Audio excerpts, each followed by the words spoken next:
I'm Katie Uhlmann reporting for Katie Chats at SMITHEE TV in downtown Toronto.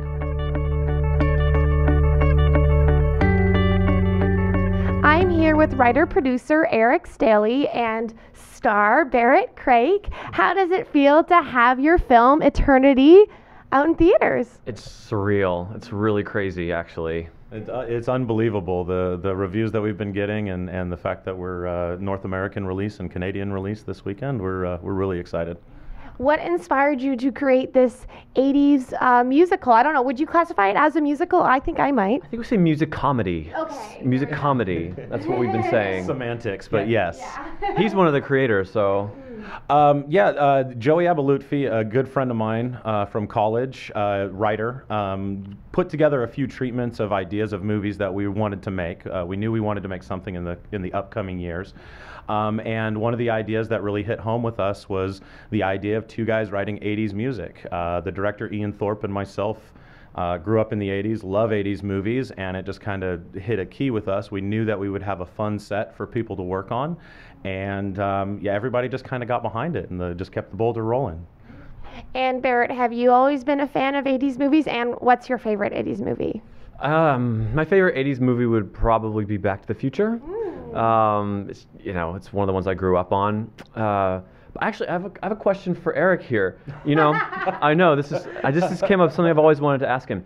Now, I know the movie that we've created is definitely a love story to the 80s, and you said you love 80s music, but at the same time, it is sort of parodying it too. What would you say did you guys make the movie as like I love it or I love hate it, or what is it? Well, that's a good question.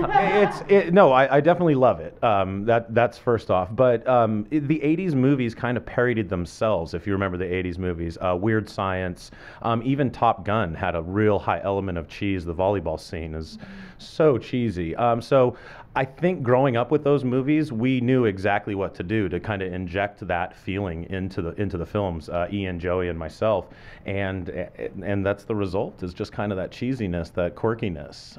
Yeah, because a lot of the reviews have been coming out with things I've never thought about before, with that it's not only a parody movie about 80s music, but of 80s movies in general, and I just never thought of it that way when we were making it until now, so yeah. Interesting. And tell me a little bit about your costumes, the set design, and all the visuals were amazing, but the costumes were outstanding. Lots of bright colors and like 80s, gear. I don't know. So Tell me a bit about that. Yeah, well, the writer's sister, Nicole Abalutfi, did all of our costumes, and she was just amazing at bringing in it was almost, we could almost play by it. Every day we would talk about we have different options, and we would all work together, and it would just be outrageous. It's the most outrageous things I've never even worn before, but I was like, okay. And I would just run with it. One time I wore her short shorts, and I was like, okay, I go with that, and I jumped on the trampoline, and it was great. And you had some amazing talent in this film. I mean, obviously Barrett, but John Grise and all these other people. So tell me a bit about the casting process.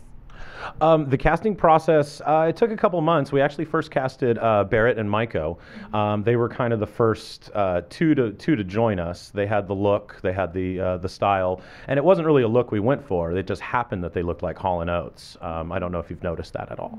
But then the rest of the casting kind of developed as we started the excitement of making this movie. We had a Kickstarter, a successful Kickstarter contribution come together, kind of caught the ears of friends.